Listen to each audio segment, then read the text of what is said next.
Hello, students. So, today we are going to do To a Blue Flower, a poem by Neilson. Now, this poem is about finding happiness in the simple things in life, like a small flower. Now, before delving deep into this poem, first of all, let's see something about John Shaw Neilson.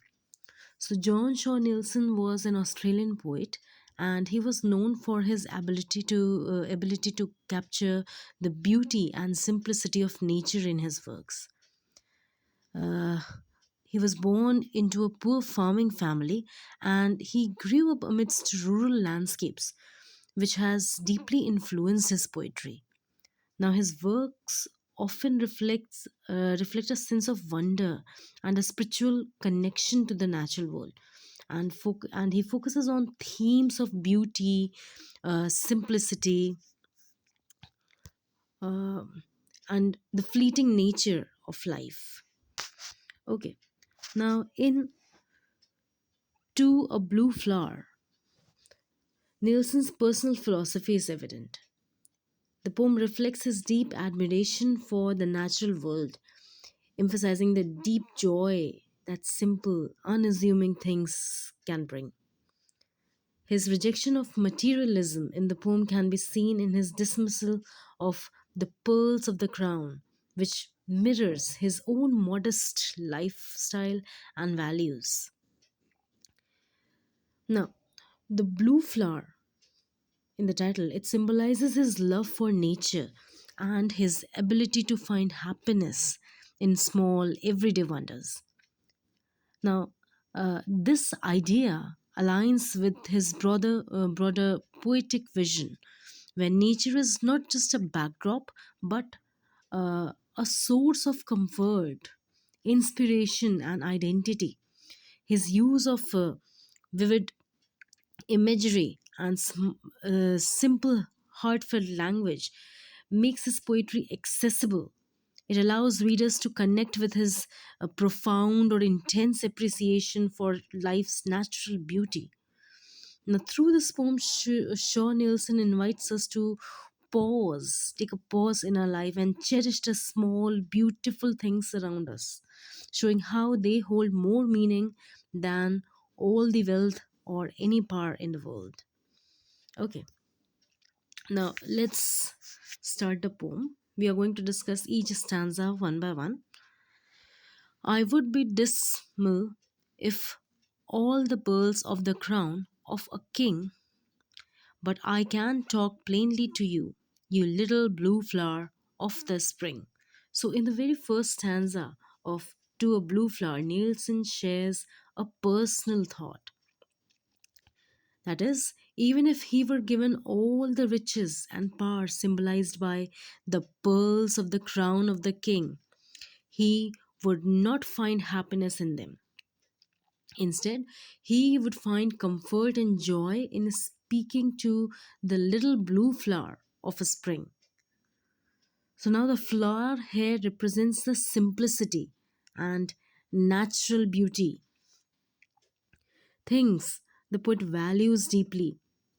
So this very first stanza sets the tone for the poem, showing that the poet feels a closer connection to nature and its quite charm than to material wealth or grandeur. It reflects his belief that true happiness comes from appreciating small, beautiful things in life.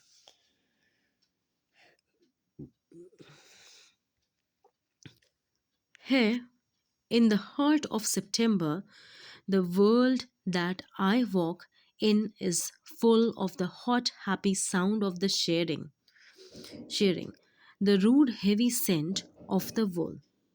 Now, in the second stanza, the poet describes the world around him during September.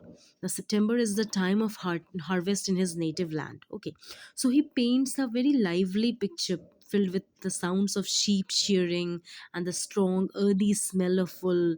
So, these details bring out the raw, rustic beauty of rural life. So, through this description, the poet is showing his deep connection to the natural world. He finds happiness in these simple, everyday scenes, emphasizing that this kind of natural beauty and authenticity means far more to him than material riches or power. So, this stanza continues to highlight the poet's love for simplicity and for nature's charm. Now, coming to the next stanza, soon would I tire of all riches or honors or power that they fling. But you are my own folk, you little blue flower of the spring. So, in the third stanza, the poet repeats that riches, honors, and worldly power would not make him happy. He would quickly grow tired of them. Instead, he says that he feels a deep emotional connection to the little blue flower, calling it my own folk. So, this line also suggests that the poet sees the flower as part of his own world, as a part of the world he's living in, almost like a family. It reflects his preference for the simple and meaningful things in life over anything grand or artificial. So, it can be said that the stanza reinforces the poet's belief that true joy is something that lies in the beauty of nature and the small, precious things around us. Now, coming to the fourth stanza. One, two, three, four. Yes. I was around by the cherries today. All the cherries are pale. The world is a woman in velvet. The air is the color of ale. Now, in this stanza, the is observing the changes in nature. He mentions that the cherries are turning pale and he compares the world to a woman in velvet, which symbolizes richness and elegance in nature. And the air is being described as the color of ale, which means he's creating a warm golden image of the season. Okay, now let's come to stanza 5, the last stanza. I would be dismal with all the fine pearls of the crown of a king, but I can give love talk to you, you little blue flower of the spring. So amidst the beautiful scene of stanza 4, in the very next stanza, the poet returns to his love for the little blue flower. He finds more value in its simple beauty than in any material possession. He continues to express his indifference to wealth and grandeur, reiterating that these things would leave him unhappy. Instead, he finds peace and joy in the presence of the little blue flower. So, the poet's love for the flower symbolizes his deep connection to nature and the simplicity it represents.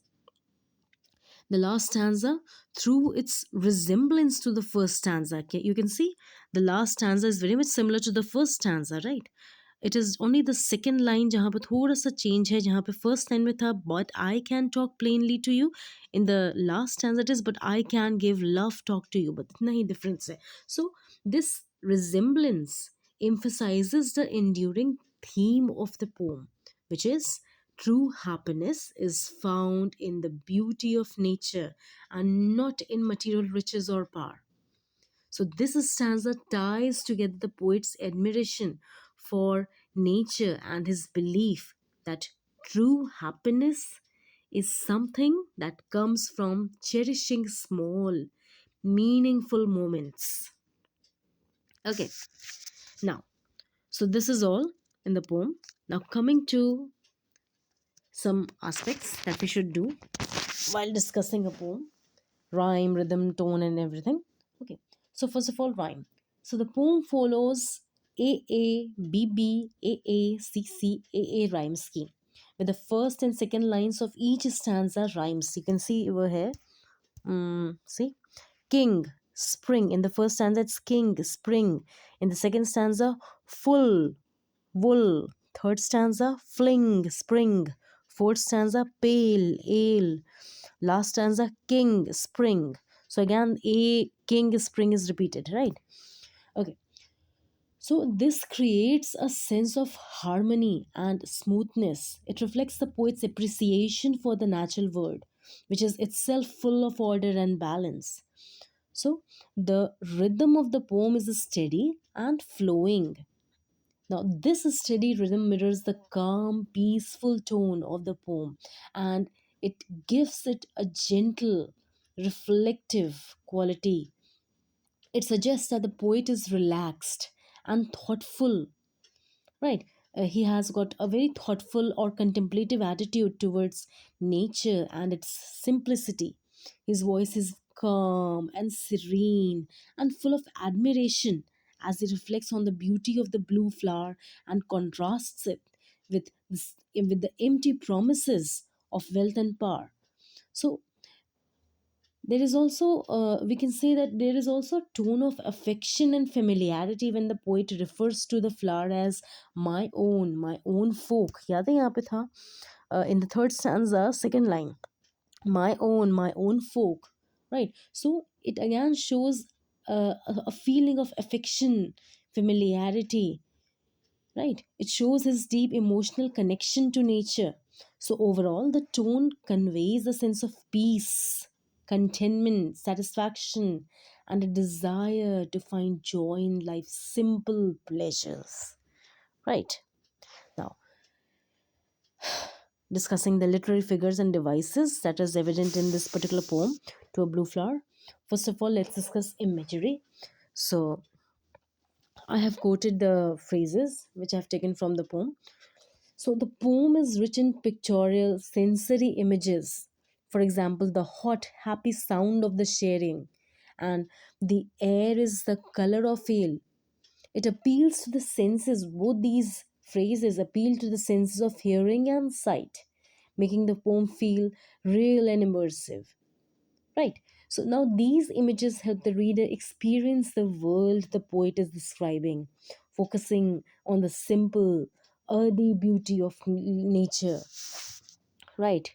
Symbolism. Now, the blue flower symbolizes the simplicity and natural beauty that the poet values more than material wealth or power. The line, the phrase, pearls of the crown of a king, it represents riches and honor. Things the poet feels are ultimately empty compared to the contentment or satisfaction that comes from nature. And importantly, in broader literature, the blue flower is actually a symbol of longing, idealism, and the pursuit of beauty or the unattainable. Now, in the Australian context, जहाँ से poet belong करते हैं, it aligns with the celebration of rural life, of natural beauty and the simpler existence. Themes that are often explored in Australian poetry. So the blue flower serves as a muse for Neilson. It is inspiring him to celebrate the natural world and express a heartfelt connection to its simplicity and charm. It is a recurring theme in this particular poetry, embodying his artistic vision of beauty and peace in the Australian countryside. Right. So he in fact uses the blue flower as a bridge between personal emotions and universal themes like contentment, longing, and spiritual fulfillment, resonating with readers across cultural boundaries. Coming to personification, in this poem, nature is personified in phrases like the world is a woman in velvet. So it is he is giving it human like qualities. Right. This adds to the idea of nature as something both beautiful and graceful at the same time, like a living being that the poet connects with on a personal level.